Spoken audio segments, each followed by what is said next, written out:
문희정의 외신 브리핑. 네, 밤사이 들어온 주요 국제 뉴스들 정리해드립니다. 문희정 국제정치평론가 전화로 연결합니다. 평론가님 안녕하세요. 네, 안녕하세요. 네, 먼저 지금 중국과 인도 갈등을 계속해서 빚고 있는데 국경 최전방 부대를 철수시키기로 합의를 했다는 소식이 나왔네요. 네, 중국 관영 글로벌 타임스가 어제 중국과 인도 양국군이 지난달 30일 3차 군단장급 회담을 열어서 국경 지역의 긴장 완화를 위해 이같이 합의했다고 보도했습니다. 예. 중국 정부 측에서는 긍정적인 진전을 이뤘다라는 뉘앙스로 얘기하고 있지만 사실 인도 측은 약간 입장이 다릅니다. 아직 협의가 더 필요하다라고 입장을 밝히고 있는데요. 일간 타임스 오브 인디아는 양측이 마찰을 빚은 라다크 쪽 지역의 가르안 계곡, 고구라 온천 지대 등에서 단계적 병력 철수 작업을 다시 시작하기로 대략 합의했다면서도 또 다른 분쟁지인 팡봉 호수에서의 긴장 완화와 관련해서는 돌파구를 아직 찾지 못한 상태라고 보도한 겁니다. 한편 인도 측의 요구로 중국판 트위터인 웨이보에서 나렌드라 모디 인도 총리의 계정이 삭제됐는데요. 취임 후 첫 중국 방문을 앞두고 지난 2015년 5월 4일 개통한 이 계정의 팔로워는 24만 명이 넘고 이 5년간 115개의 게시글이 올라왔던 것으로 알려졌습니다. 네. 자, 이번에는 미국 소식으로 가보도록 하겠습니다. 지금 미국에서 코로나19 재확산 상황이 심상치가 않네요.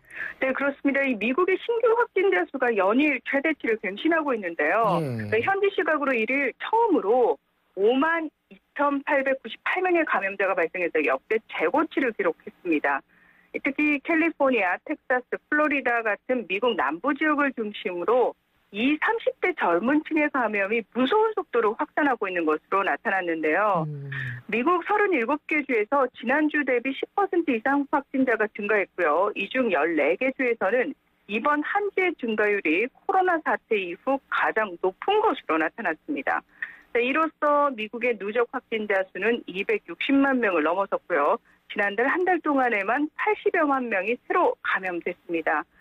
전문가들은 너무 일찍 해제한 봉쇄 조치와 경제 재개 또 연휴에 따른 여행 증가 등의 원인이 맞물리면서 확산세가 가팔라졌다고 분석하면서 이 4일 독립기념일을 기점으로 폭발적으로 증가할 수 있다고 경고를 내놓고 있습니다. 예. 그도 그럴 것이 이 도널드 트럼프 행정부가 코로나19의 급속한 재확산에도 또 워싱턴 DC에서 30만 명 이상이 모일 것으로 예상되는 역대 최대 규모의 독립기념일 불꽃 축제를 계획하고 있기 때문인데요. 이 한편 마스크 미착용으로 끊임없이 논란을 불러일으켰던 트럼프 대통령이 갑자기 마스크 착용의 대찬성이라면서 태도를 바꾸기도 해서 지금 미국 내 상황이 굉장히 심각하구나를 짐작할 수 있습니다. 네. 코로나19가 이제 한창 상황이 심각해졌었던 올해 초를 좀 돌이켜보면 그때 정말 전 세계적으로 마스크 대란이 일어났을 때도 이 다른 나라로 수출될 마스크를 공항에서 가로채는 그런 행동을 미국이 하지 않았습니까? 그런데 그렇죠. 이번에는 또 렘데시비르를 독점해서 굉장히 또 논란이 되고 있죠. 네, 이 왠지 미국의 하는 행동이 굉장히 트럼프 대통령과 닮아있다라는 느낌 들지 않으신가요? 네네. 네, 이 렘데시비르는 미국 식품의약품 FDA가 긴급 승인한 유일한 코로나19 치료제입니다. 게다가 유럽의약품청과 우리나라의 국립중앙의료원 신종감염병 중앙임상위원회도 중증 환자 치료에 사용하도록 정식 권고한 상태인데요. 이 현지 시각으로 1일 미국 보건복지부가 미국 병원에서 사용할 렘데시비르 50만 개를 구매하기로 개발사인 길리어드 사이언스와 합의했다고 밝혔습니다. 예. 그러니까 문제는 이 수치가 이달부터 앞으로 3개월 동안 생산하는 물량의 90%라는 사실입니다. 다시 말해서 3개월 동안 이 제약사가 생산해낼 모든 물량은 다 미국으로만 들어간다. 이렇게 이해를 하시면 될 것 같은데요. 네. 사실 앞서서 길리어드가 최초에 생산한 14만 명분의 렘데시비르는 이 세계 각국에 임상시험 등의 용도로 보급이 됐었습니다. 하지만 이제부터는 미국이 그 모든 물량을 독점한다라고 공식적으로 발표를 한 건데요. 당연히 각국에서는 공정하지 못한 처사라면서 강력하게 비판이 일고 있고요. 네. 이 세계보건기구도 이 생산 제약사인 길리어드 사이언스와 미국의 합의 내용을 자체적으로 조사하겠다고 밝힌 상태입니다. 하지만 미국 법상 공중보건 비상사태 때 국내 환자 치료에 필수적인 것으로 간주되는 약품의 수출을 금지할 수 있도록 규정하고 있기 때문에 사실 지난 3월 13일부터 미국은 비상사태를 발동시킨 상황이거든요. 네. 그래서 미국 회사인 길리어드 입장에서도 별다른 방법이 없을 것이라는 게 전문가들의 설명입니다. 예. 문제는 이 코로나19에 대한 이런 국제적인 협력을 저해하는 미국의 이런 행태가 선례가 돼서 앞으로 다른 나라에서도 사실 백신이라든지 치료제와 관련해서 얼마든지 이런 상황들이 발생할 수 있다라는 게 가장 우려되는 부분이다. 이렇게 전문가들은 지적하고 있습니다. 네, 알겠습니다. 자, 다음은 아프리카 소식인데요. 이 아프리카 에티오피아에서 굉장히 유명한 민중 가수가 의문의 총격으로 피살당하는 사건이 발생을 했다고요? 네, 그렇습니다. 지난달 29일 밤에 이 에티오피아 최대 부족인 오로모족 출신의 민중 가수인 하체루 훈데사가 이 에티오피아 수도의 아디스 아바바에서 총격으로 사망했습니다. 네. 일부 용의자들이 체포됐다고 하는데 사건의 자세한 경위는 알려지지 않았는데요. 최근 훈대사가 신변의 위협을 호소해 온 것으로 밝혀지기도 했습니다. 곧이어서 훈대사의 사망에 분노하는 시위가 에티오피아 전역에서 벌어졌고요. 시위 과정에서 군경과 민간인이 충돌해서 80명 이상이 사망했습니다. 주로 민간인이 사망을 했다고 합니다. 예. 이 시위대는 훈대사 사망에 대한 진상 규명과 시위 과정에서 체포된 정치범의 석방 등을 요구하고 있는 것으로 알려졌습니다. 그런데 일부 지역에는 지금 현재 군 병력이 배치가 됐고 곳곳에서 총성이 울리면서 막대기와 칼을 든 폭력 조직까지 나타나서 에티오피아 전체가 지금 혼란에 휩싸인 모습입니다. 예.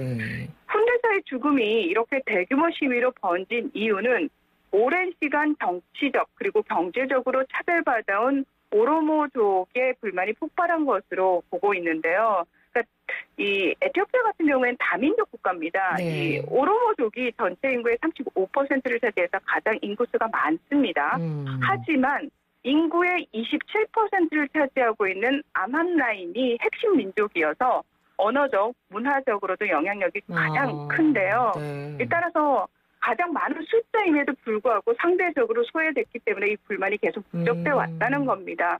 이 오로모족이 모여 사는 오로미아주에서는 2015년 말부터 2018년 초까지 굉장히 격렬한 반정부 시위가 벌어지기도 했고요. 여기서 훈대사는 이 오로모족 반정부 시위의 상징적인 인물로 이 저항의 노래를 주로 불러왔던 것으로 알려졌습니다. 네. 자, 이제 끝으로 콜롬비아에서 군인들이 잇따라서 미성년자를 대상으로 성범죄를 저지른 게 밝혀져서 지금 또 충격을 주고 있다고요? 네, 현지 시각으로 1일 콜롬비아이 화상 기자회견을 통해서 2016년 이후 미성년자의 성범죄 혐의로 조사를 받은 군인이 118명에 달한다고 밝히면서 이 중에서 45명이 퇴출당했고 나머지 73명이 수사당국으로부터 조사를 받고 있다고 설명했습니다. 자, 군이 이렇게 친절하게 자신들의 팁을 공개한 것은 사실은 자의보다는 지금 콜롬비아 내 상황에 따른 타의에 의한 거라고 볼 수 있는데요. 네. 지난달에 군인 7명이 콜롬비아 북부 엘베라 타미족의 12살 원주민 소녀를 집단 성폭행했습니다. 그래서 체포가 돼서 조사를 받는 과정에서 다른 범죄들이 드러나서 여론이 들끓는 상황에서 군이 어쩔 수 없이 이렇게 고해성사를 한 것으로 보이는데요. 네. 2016년에 평화협상이 타결되기까지 무려 52년간 내전을 겪었던 콜롬비아에서는 유독 군인들에 의한 인권 침해라든지 범죄가 자주 발생해 왔습니다. 지난해 9월에도 이 남부 과비아레주에서 군인 여러 명이 누카크 마쿠족 15살 소녀를 납치하고 집단 성폭행한 것으로 밝혀졌고요. 지난해에는 한 군인이 13살 소녀를 성매매해서 적발이 됐지만 제대로 된 처벌은 받지 않은 채 전출되는 선에서 마무리된 것으로 드러나기도 했습니다. 네. 이 현재 콜롬비아에서는 군인들의 잇따른 성범죄에 분노하는 대규모 시위가 벌어지고 있는데요. 국제인권단체인 휴먼 라이츠 워치 측은 군인들은 콜롬비아 내에서 가장 강력한 기관이라는 점을 이용해서 가장 약한 여성들을 괴롭히고 있다고 강력하게 비판했습니다. 네, 알겠습니다. 자, 오늘 소식 잘 들었습니다. 고맙습니다. 네, 고맙습니다. 네, 지금까지 문희정 국제정치평론가였습니다.